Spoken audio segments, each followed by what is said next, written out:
उत्तर प्रदेश में बगावत को संभालने में जुटी भाजपा के लिए अब उत्तराखंड में भी हालात कठिन होते नजर आ रहे हैं।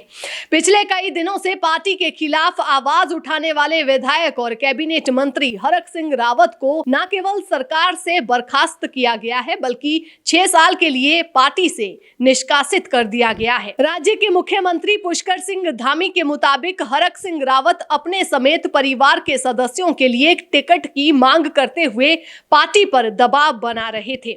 उनका कहना है कि उनकी एक अलग नीति है। तय किया गया है कि चुनाव में एक परिवार से एक ही व्यक्ति को टिकट दिया जाएगा।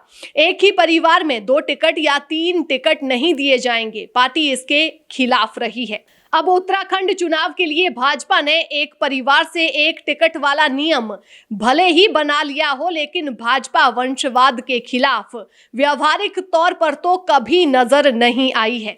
पार्टी में एक ही परिवार से विधानसभा और संसद पहुंचे लोगों की बड़ी सूची है। असल बात यह है कि हरक सिंह रावत को निकालने का कोई मौका भाजपा देख रही थी और टिकट वितरण के रूप में भाजपा को वो कारण मिल गया जिसके आधार पर हरक सिंह रावत का निष्कासन तर्कसंगत लगे। हरक सिंह रावत उत्तराखंड के बड़े राजनेता रहे हैं, लेकिन उनका राजनीतिक इतिहास बताता है कि एक पार्टी में अधिक समय तक टिक नहीं पाए हैं। गढ़वाल विश्वविद्यालय की छात्र राजनीति से निकले हरक सिंह रावत उत्तराखंड के अकेले ऐसे नेता हैं जिन्होंने पौड़ी से लेकर लैंसडाउन और रुद्रप्रयाग से लेकर कोटद्वार तक चुनाव लड़े और जीते भी हैं। भाजपा, बसपा, कांग्रेस इन तमाम दलों में हरक सिंह रावत ने अपना स्थान बनाया।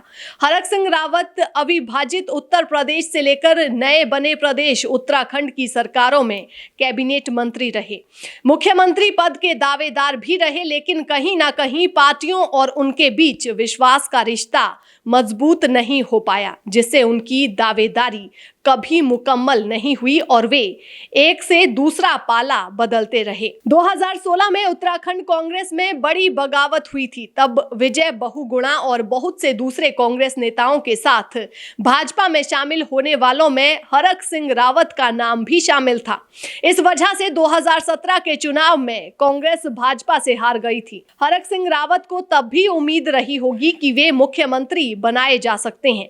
उत्तराखंड सरकार में भाजपा ने 5 सालों में 3 मुख्यमंत्री बनाए, जिनमें से 2 तो पिछले साल ही बने, लेकिन हरक सिंह रावत को मौका तक नहीं मिला।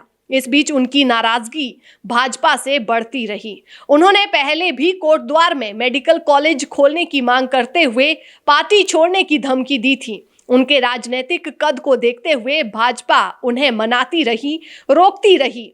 भाजपा जानती है कि चुनावों से पहले बगावत कितनी घातक साबित हो सकती है, लेकिन अब तक रक्षात्मक खेल रही भाजपा ने आक्रामकता दिखाई और रातों रात हरक सिंह रावत के निष्कासन का फरमान जारी कर दिया। भाजपा ने ये फैसला तो ले लिया, लेकिन ये फैसला उस पर भारी पड़ सकता है। अपने इस तरह के निष्कासन से आहत हरक सिंह रावत ने मीडिया के सामने रोते रोते कहा कि पिछले 5 साल में ये लोग कुछ नहीं कर सके, रोजगार दिया नहीं, विकास हुआ नहीं, उल्टी महंगाई बढ़ा दी है।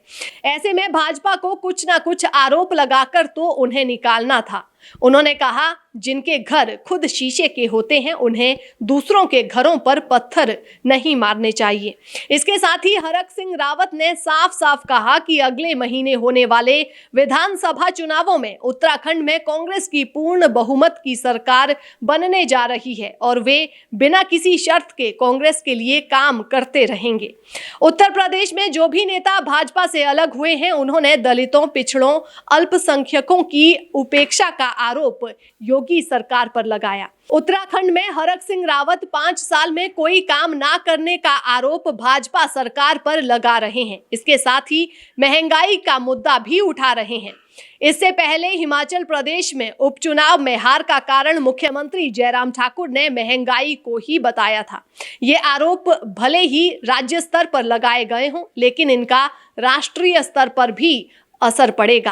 प्रधानमंत्री नरेंद्र मोदी ने उत्तर प्रदेश में पिछले दिनों धुआंधार 2 दौरे किए। वे उत्तराखंड भी गए और पहाड़ का पानी साथ ही जवानी दोनों के उपयोग और लाभ का आश्वासन वहां की जनता को दिया।